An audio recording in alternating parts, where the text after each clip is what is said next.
Yay, Martha! All right. Okay, in the spirit of Tea Time Talks, I'm going to sort of talk about an open-ended topic, as you can tell by the title on the slide.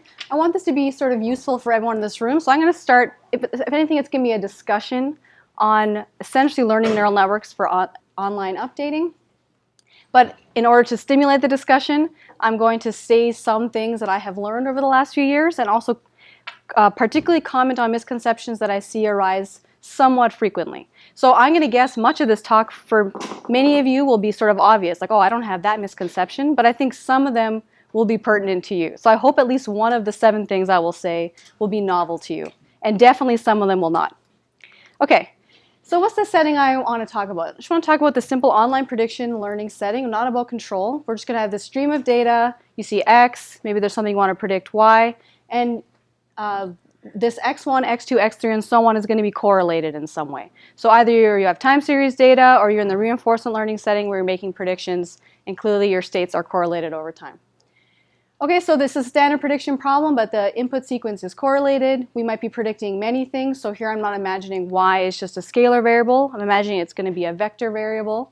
And because this is a temporal setting, I'm also imagining that we might be adding new predictions as time passes. So this is not a simple stationary problem. It might actually be something non-stationary or one where we add new predictions. Yeah, go ahead, Rich. So this also sounds like the online supervised learning problem. Yes. Well, actually, that's a good point. Right now, when I said why, I'm imagining this could be, for example, returns as well. But I think the question of how do we train neural networks or representations online for the supervised learning setting is the right place to start trying to ask that question. And then I think a lot of the solutions will mostly transfer over with some, we'll have to do some extra stuff for the RL setting. But the X's here are correlated. That's a little yes, bit different. Exactly. Not IID. That's right. They're not IID. Good. Good. Okay. I think I was going to say one other thing. No, let's keep going. So for some of the people in this audience, you might already work on the online setting. You might care about online supervised learning. Some people here might not actually work on online supervised learning. Maybe you have a big batch of data, say you're working in health, and you just want to learn the best function you can on that batch of data and make some predictions. I would argue even for you this setting matters because it actually reflects how we really get data. We live in a temporal world. We're always gathering new data as time passes. I think this is going to become even more true that settings right now that are sort of data poor and we just only get to gather data once, that's not going to be true anymore. Everything is going to be gathering data all the time. So if we start thinking about our problem setting as an online one, even if, for example, you know you're going to be able to store and update with all of your data right now, I think it's good to start thinking about the fact that your problem is actually still an online problem, whether you're exactly treating it that way or not. Okay, and then for many of us, we just obviously care about this problem. So what do we actually want from this setting? These are really the 3 things I think we're going to want when we want to learn our predictors. We want generalization, we want so that we have faster learning, and we want minimal forgetting. So here when I say generalization, I mean when we learn on the observed samples we have now, this is going to help us make accurate predictions on things we have not seen. Faster learning, I mean learning on observed samples now lets us learn faster on samples that we're going to see later, including, for example, if we add new predictions in that we're going to need to start learning about, we can actually learn to make those predictions faster. Faster means fewer number of additional samples. That's right, few number of updates, actually. In fact, I'm going to say both. Yeah. And minimal forgetting, meaning if I actually maintain all the learning I have done so far as much as possible. So that means if I'm in an online setting, if I update on recent data, it doesn't just overwrite learning on older samples. Okay, so these are the 3 things we're going to want to have. And so a lot of work outside right now in learning with neural networks is tackling some of these problems, or maybe all of these problems. And so you could ask, how are we going to achieve this? One strategy we could do to achieve this is to learn a representation that makes it easier to learn a function that has these 3 properties. Okay, and I'm just going to show you this picture that you've actually probably saw a week ago or 2 weeks ago, where we can imagine that we have this neural network. We're going to have inputs X, we're making some predictions Y, and we're going to imagine that the first part of this network transforms the data X into some new representation, and then we're going to learn some simpler function on top of that representation to make our predictions Y. So I'll give these things names: the representation learning part of the network and the prediction learning part of the network. Okay, and in this talk specifically, I'm going to just imagine this is much more simple. We're just going to imagine this is some linear function of the representation. And just to tell you, because I actually have quite a few slides, and I think a lot of this is going to be obvious to many of you, I'm going to be going through this at a reasonably rapid pace. And then please interrupt me if you're not sure, if you're confused about anything. Like Rich, I think, is going to ask a question right now. I think you're saying, X predicts Y. Okay. But since they are correlated, since the X's are correlated, you might want to remember earlier X's. Great question. Oh, great point. So what I should have said here is that maybe the X's are correlated. We might want to do something like state construction because it's a partially observable world. So history actually tells you something about what's going to come next. For the purposes of this talk, I'm going to ignore the whole state construction problem. I'm going to imagine that the X is sufficient to tell us what we need to know about Y, but we still see that data in a correlated way. State construction is clearly very important for representation learning. But again, even still the simple problem, if I didn't have to construct state, I just needed to learn online. I need to learn a function online. How do I do that so that it generalizes well, and minimizes forgetting, or minimizes interference, and lets me learn faster in the future? Good point. So not imagining partial observability in that sense here where history helps. Okay, so I'm just going to imagine that we're going to learn a linear function of this representation, and all the work in learning this function is going to go into learning this representation. Okay, so this is not a big thing. Lots of us have heard of representation learning. It's not uncommon to talk about something like this layer as a representation learning layer. But I just want to sort of revisit this point. There's a question about should we just be learning functions or should we actually be learning representations? Why do we even talk about learning representations to solve this prediction problem? And really, if you think about what the three goals are that I just said, generalization, faster learning, minimizing interference, there's no reason we couldn't try to train functions directly without talking about representations in order to achieve those three goals. Okay, and really, actually, when people train neural networks, they often train them in some end-to-end fashion. They have a loss at the end, and then maybe they'll go look at different layers and notice that maybe a representation was implicitly learned. Okay, so maybe just by training functions directly, we don't really need to talk specifically about representations or train representations explicitly. So the reason I have this slide here is just to make sort of a case for the fact that I think we should be talking about representations, and we should be talking about them in an explicit way. We should be learning them in an explicit way. So my first comment here is that the neural network solutions are likely under-constrained. Okay, so right now when you learn a function to minimize a loss, say you're going to train your neural network to minimize your loss, you sometimes might hope that a useful solution pops out that generalizes well or has interesting representations. Here I put interesting in quotes, like the hidden layers look interpretable in some way. But it's just as likely in many cases that it produces features, hidden layers in your network that have no particular meaning. They might mean very little to you. Okay, so one example I like to think of is in reinforcement learning. When people train on Atari, they train a big neural network, they run it on some version of the games, and then they might change the pixel colors, and now suddenly everything doesn't work anymore. Okay, what someone might have hoped is that the agent would have learned a network with hidden representations that ignored something like color because color was irrelevant. Okay, but because it's under-constrained, there's many different solutions that the agent could learn, and it picks one where color actually does matter on the hidden layers, even though it shouldn't. Okay, so in general, all our solutions are going to be very under-constrained. And so then when we start thinking about how we're going to learn good solutions, we very naturally start talking about, well, I'm going to look at the hidden layers, I'm going to see what the agent learned, and then I'm going to see if there's a good representation that's learned in there. Okay? So if we're going to do that anyway, I'm going to make this claim that if we're going to talk about representation learning, we should be learning representations explicitly. We should explicitly say, I'm going to pick some layers in the neural network, I'm going to call these my representation layers, and I'm going to train those specifically to be representations. Okay, and the consequence of that view is that we might actually start thinking of different strategies for training these representations. So for example, if I acknowledge that I'm going to learn a component of my network that's a representation layer, maybe I can think of it learning slowly as a background process. Or maybe I'll actually think of completely different strategies to learn representations, like a generate and test or genetic algorithm-like strategy rather than gradient descent. And then I might also just consider completely different objectives that are geared towards learning representations by what I mean by representations, rather than just implicitly by minimizing a loss. Okay, so it's sort of an obvious point, or maybe it's sort of a subtle point, but I think actually right now a lot of representation learning is implicit. You train a big neural network, a representation might pop out. Maybe it's worthwhile doing it explicitly. Okay, I'll go reasonably faster. So actually I almost talk about none of my work in here, but I'm just going to mention 2 papers that are sort of showing that this could be a useful thing to do. You already heard Kerm talk about one a couple weeks ago about meta-learning representations for continual learning. And another one is this work on 2 timescale networks. I'm just going to mention what they are really briefly. For example, here, by thinking about specifically learning a representation, we design an objective that's different for the representation learning part of the network.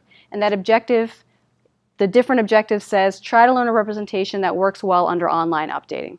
Okay, so that's different than the objective that is, say, used for the prediction part. And this other work, 2 timescale networks, is going along the same lines as self-supervised learning, if you're familiar with that, or things with like auxiliary tasks.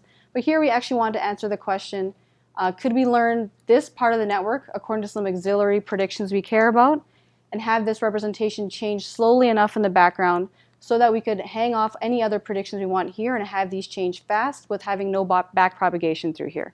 So the 2 timescale is saying, let's learn the representation slowly, but let's use that representation to learn lots of value functions fast. And there was, we had theory that said it was sound, and then we actually have some cool prediction and control experiments that show this type of architecture is useful. Okay, the rest of my comments are going to be faster. Okay, next comment. So the first comment was, we should be thinking about explicitly training representations. Okay, the second comment is, representation learning only makes sense if you'll be learning more in the future. Okay? So conversely, it doesn't make sense to talk about representation learning for a single prediction problem on a fixed batch of data. Okay, and here the reason for that is representation learning is a second order problem. Okay, so the consequence of such a comment is that when we do experiments to test representation learning or learning neural networks for this online setting where we have representations, we need to account for learning that representation. Okay, so a second order problem means that it takes some time to learn this representation, so much time that it actually probably would have been faster just to solve your original problem directly without doing this in-between step. So the only way that it makes sense to do this in-between step is to actually imagine situations where you would have the need for representation, and so we should be running experiments in those settings. Okay, so it's not uncommon that I've seen someone say, I took this representation learning strategy, I ran it on this problem that was a single prediction problem, and it did not do better than my other strategy that was the basic one, and that makes sense. It's a second order learning problem. Okay? Still going to just keep going. Feel free to interrupt me at any time if you disagree even, or you can always tell me later. Okay, this comment 3 is online prediction is a problem setting and not a solution approach. So batch is not the opposite of online. This one sort of is different from all the other comments, but I've heard it so frequently I felt like I should say it.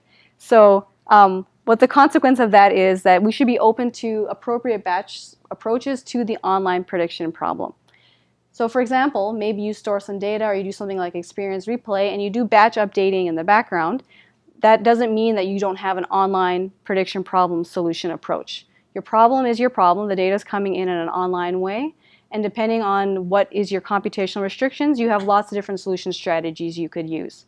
So the point of this comment is just not to conflate problem and solution. Yeah, go ahead, Abhishek. So does that mean that even you might not be using the current sample for any of your training at the current time step? You could, that would be a strategy you could take. Now, whether it's a good solution strategy is also another point. So it's not necessarily not an online solution strategy. It could be a poor online solution strategy. You see my point? It's probably smarter to use the more recent data that you have seen. Okay, good. Okay, now the things I think are going to get a little less obvious. So something that we've sort of been realizing lately is that these 2 goals seem to be pretty related. So sample efficiency and minimizing interference. Okay, so I already told you what interference is. Interference means that when you update on some data that you have just seen, it actually interferes with the prediction accuracy on some other part of your space or some other data. Okay, so the word interference there is actually very natural. Okay, and sample efficiency seems like a different goal. There, the goal of sample efficiency, or we can say iteration efficiency as well, is to say that I converge to my solution in the minimal number of updates possible. Okay? So the reason these two things seem to be actually linked is that a small mini batch is not representative of the whole space, even in an IID setting. Okay, so what that means is even if you have IID data, you might grab a small little mini batch. If you do an update with that mini batch, you are probably going to interfere with some of the other data that you have. Okay, if your mini batch was really large, it might actually cover your space in a reasonable way, and you'll get a nice average gradient that's hopefully improving generally across your space. But probably if your mini batch is small enough and your world is complex enough, that will not be the case. Okay, so hopefully that makes sense. And so if you buy that argument, then it means that a representation that minimizes interference, each mini batch update, sort of like the online update, should mostly improve your values without interfering too much with the other values. So each step is sort of giving you improvement. If it doesn't minimize interference, then each step might actually interfere with other ones. You'll have to go grab another mini batch, you'll have to oscillate somewhere else, and it'll just take you a little longer to converge. So each step is not an improvement. Okay, so there sort of seems to be this nice connection between, sorry, someone had a question. In fact, I'll just jump to this slide. This is sort of what the hypothesis is if you buy that connection, which is even if you have IID data, there might be worth thinking about learning representations that mitigate interference because it might actually make you more converge faster. Yeah, go ahead. So there's one set of problems which are that P of X is the same, but there's different P of X as you get different mini batches. Mm-hmm. There's also P of Y given X. Right. And so are you assuming that P of Y given X is constant? Or can that change also? And does that change your previous, you said in IID, do you mean X is independent? Or P of Y given X is independent? It's constant. So I guess it does sort of, let me think about that for a second. So when you have IID data, what you're saying is I have probability to Y given X and you have P of X, and you're just grabbing from the joint distribution. And there's no reason that probability of Y given X for different X is going to necessarily be the same. Like you could have different clusters of X. You could generate data from those 3 different clusters, and then you could just mix them all together in a big batch. But it's still IID from the larger like mixture distribution, for example. Is that what you're asking? Yeah, so we say IID. I just mean independent. I just mean generated from some joint distribution over X and Y, let's say. Good, thank you. Yeah. Yes. So you said interference might influence sample efficiency, but I think if you have good generalization, then it improves sample efficiency. Right. And how do you define the difference between interference and generalization? Right. Good question. So right now I've just been talking about not wanting to allow some updates ruin updates, other values, rather than saying I want this update to actually improve prediction on other things as well, like good generalization. Is that what you're saying? Interference or bad generalization? Yeah, so I kind of like to think of it as interference is bad generalization, and what we really want is good generalization. So either if you're going to have an update, you either want it to generalize, to be good generalization, so stepping the direction of that update improves accuracy on other samples, or you want it to be neutral. So you want it to not influence other values. What you definitely do not want is negative generalization or interference where it reduces performance in other samples. Of course, if possible, it's probably not possible to perfectly be neutral or generalize well, but that's what our goal is. Answer your question? Yeah. Good. Okay, the next few comments are sort of related to how are we going to mitigate interference and some intuition for what are properties of our representations that would help us mitigate interference. And just to clarify again, so this talk is all about online prediction, and one of the most important problems to me for online prediction is to understand how representations are not going to cause interference. We want our representations to minimize interference, which is why interference keeps coming up. Okay, so one interesting thing that seems to be coming up, or that people seem to be realizing more, is that mitigating interference in updates relates to orthogonality between feature vectors. Okay, and this is sort of intuitive, but one thing I want to connect it to is people have been looking at something like this more recently, which let me explain what this means. Imagine Li is the loss on the ith sample, Lj is the loss on the jth sample, and you have some parameters beta. Here I'm going to write those as theta and w because I had separated out the representation learning part and the weights for the prediction learning part. Okay, but anyway, you can just think of these as some parameters. And now what this is saying is if I wanted to try to make things not interfere, what I would like is that the gradient on one sample is orthogonal to the gradient on another sample. If the gradients are orthogonal, then that means stepping in the direction of one is not actually influencing the values for another, or for the update for another. Okay? Whereas, for example, if this dot product was positive, that means they're pointing in the same direction. That would be positive generalization, like it would be good generalization. If this dot product is negative, then they're pointing in opposite direction. So that means stepping in the direction for data point I is meaning you're doing worse now on data point J. Make sense? Okay, so if we were talking about interference, then one criterion you might want to do is try to make this approximately 0 so that they're not interfering with each other. Actually, what people do is greater than or equal to 0. Either it's positive or it's neutral. Okay, but let's just imagine what it would mean to try to make it 0. Then we can kind of look at what this means for the representation specifically. We can look at this gradient. Gradients often look something like an error term. Gradients of the loss often look like something like an error term times the gradient of the function, like the network that you're estimating. And the gradient of this term breaks up into two parts. This is the gradient with respect to W, and this is the gradient with respect to theta. So theta just parameterizes the representation part. So this is the representation part of the network. And this is just looking at the predictions, which I told you are a linear function of representation. So then that's just going to give us our feature vector there. And so when we think about trying to make this value approximately equal to 0, what that would mean here, if we had a loss that looks like this, is that we want this value to look approximately to 0. And one part of this vector then, you need to have these feature vectors to be approximately equal to 0.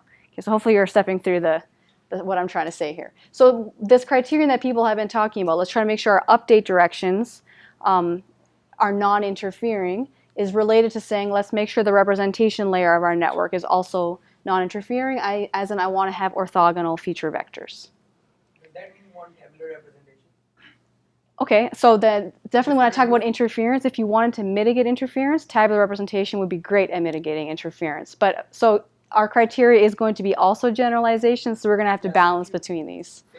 So the two goals are sort of in the opposite direction. I think they're sort of like the discrimination and generalization goals. They can feel like they're in opposite directions, but I do believe you could get representations that both very accurately, very good at generalizing and are really good at minimizing interference. But if we're not careful about it, then they will be at odds with each other. For some problems, we will not be able to get away from the fact that they're on opposite spectrums. Anytime you try to generalize, you're going to get some interference. For other problems, the structure, I think, could be nice. And so we could both minimize interference and get good generalization. So does this intuition translate to, let's say, if you're doing nonlinear approximation, or does it only work for linear cases? Yeah, so this argument here is all about nonlinear approximation. It's saying if I was going to update my whole network, I want to try to update so that this is true. And then here I'm just pulling out, imagine if we took that argument that's being used for nonlinear approximation right now and asked what does that mean for our representation learning component. And it's related to an idea that we've sort of had for a long time, which is orthogonality between feature vectors is good. Okay. Keep going. Yeah, I'm almost done. Okay, and I think just two other comments about this orthogonality stuff, because actually I've been personally somewhat grappling with what do we mean when we always talk about orthogonal features? Why do we care? What do we mean by decorrelated features? And Fernando's asked me good questions about it that I didn't have great answers for. So now I feel like I have better answers for it. So this one is another thing I've sort of realized is that finding near orthogonal features is the same as finding nearly orthogonal feature vectors. Okay, and now let me explain what this equation is saying. What this is saying is imagine I had features j and k, okay, and what I'd like to say is in expectation when I look at the product of these two things, okay, actually what is this really saying? What does it mean to have orthogonal features? It means if you looked at your feature vector, if you looked at your features across all the samples that you could see, so I have feature 1, how does it look across all my samples? If I look at feature 2, how does it look across all my samples? And I dot product that, and they're two different features, I want that dot product to be 0. Okay, and that's what this is saying. The expectation just means we're averaging this across all possible samples we could see, weighted by how frequently we see that, but this is really just a dot product between feature j and feature k and how they're active for all samples.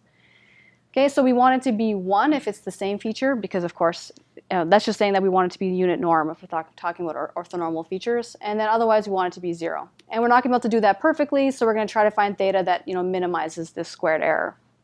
Okay, and then this is not my result. This is actually a result from this nice paper about using the Laplacian and RL. If you rewrite this, you'll end up with this, which is actually saying something slightly different. It says if I have 2 points, x and u, so these are both inputs. X is an input, u is an input, and I look at their feature vectors. Okay, so this is a d-dimensional thing. I want to try to make those feature vectors orthogonal. Okay, and I also want to make sure that their norms don't just go to 0, because that would be a trivial solution. But this is the part that matters. So what this is saying then is finding nearly orthogonal features, so kind of across the sample space, is the same as finding nearly orthogonal feature vectors for any 2 randomly sampled points. Okay, I think this is actually a really nice result that they have in that paper, because it sort of gives us different ways to try to find features that have this orthogonality property by just grabbing 2 pairs of things and asking how similar are my 2 feature vectors. Okay, and then the last comment that I will make is that one other sort of nice thing is I've been looking a lot at sparsity. So far I have not mentioned anything about sparsity, but if you think about having orthogonal non-negative features, imagine you were forced to learn non-negative features. You actually managed to make them orthogonal feature vectors like I just showed you in the last slide. Then probably your solution is going to be sparse, is what I'm saying here. I'm not saying the opposite, actually. If you have a sparse feature vector, it means that you're going to have orthogonal features. But this is the direction I mean. Okay. So if you just think about why this is that should have been a hypothesis, actually, because I'm not sure this is true. But if you imagine your features are non-negative, then here I'm going to start with this one, actually. Maybe this one's a little easier.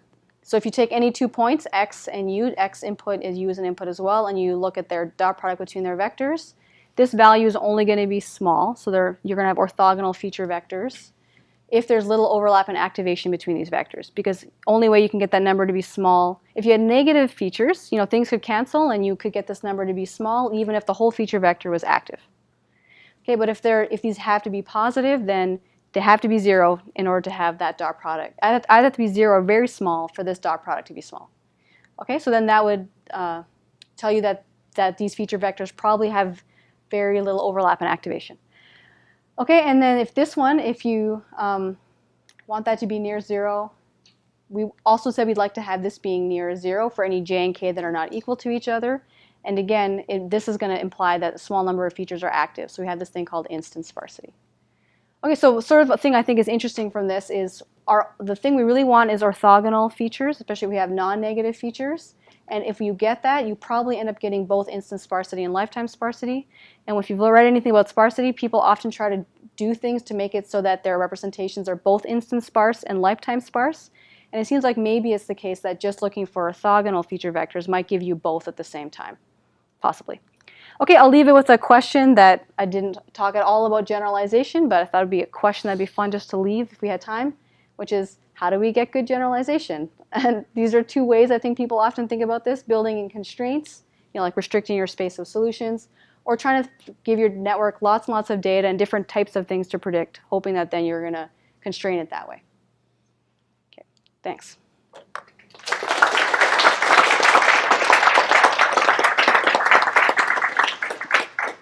We have 1 minute. Go ahead, Zahir. It seems like it reduces to not generalizing at all. You mean, sorry, when you say it reduces to, what do you mean it reduces to? The intuition is that we shouldn't generalize at all. It should be like tabular. Okay, I see. So unfortunately, you're right that everything I just thought of comments for this talk, so I didn't end up talking all about generalization. But just because I only talk about minimizing interference, I still don't think that means that I am proposing that we don't do generalization.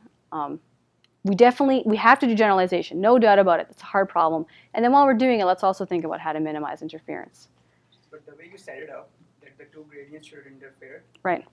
That suggests that they should be independent. Yeah, so I really should set that to as greater than or equal to. That says I'd like it actually to be large. In fact, what those papers really do is they try to make that dot product as large positive as possible, because then they're encouraging as many of the descent directions to be as similar as possible. But then I was just asking, now imagine we just were wondering which of the ones are non-interfering. What would that look like? Yeah. Just a comment. Like, we're talking mostly about the 2 ends of tabular learning and neural network approximation, but like Gaussian processes can be updated online in a way that don't really interfere, and in small domains they probably are pretty good at generalization. So there are things in it as well. I mean, Gaussian processes are great. I like prototype-based or instance-based models, which Gaussian processes sort of are because they're going to fit all these little functions sort of around everything. But there's lots of ways to make Gaussian processes overgeneralize and interfere depending on how you pick your similarity functions in Gaussian processes. I don't think you just get away from that too easily. Either you don't generalize enough because you've made things very narrow, or you probably interfere or overgeneralize in some ways.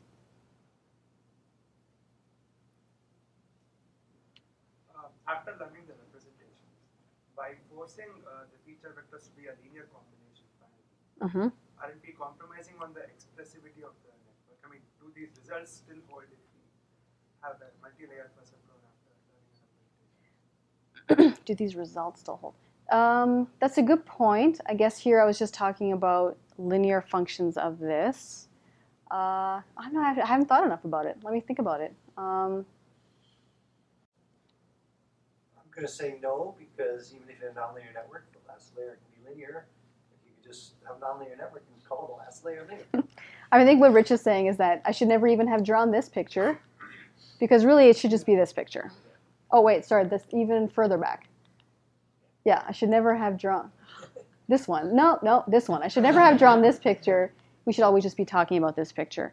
I think that's probably true, but I also think it's possible that we'll want to get representations that have some important features, and for one prediction it might be useful to AND those features, and for another prediction it might not be needed to AND them. So having very simple, like just one extra layer to help you do things like AND might be useful.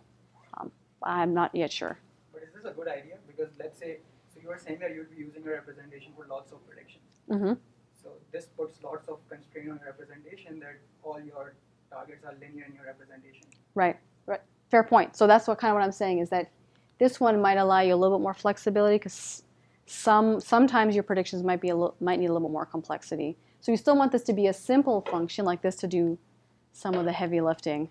But yeah, this comes back to the vagueness of what is the representation layer and what are we really trying to do with representation learning, which is why we should be explicit about it so we start answering those questions.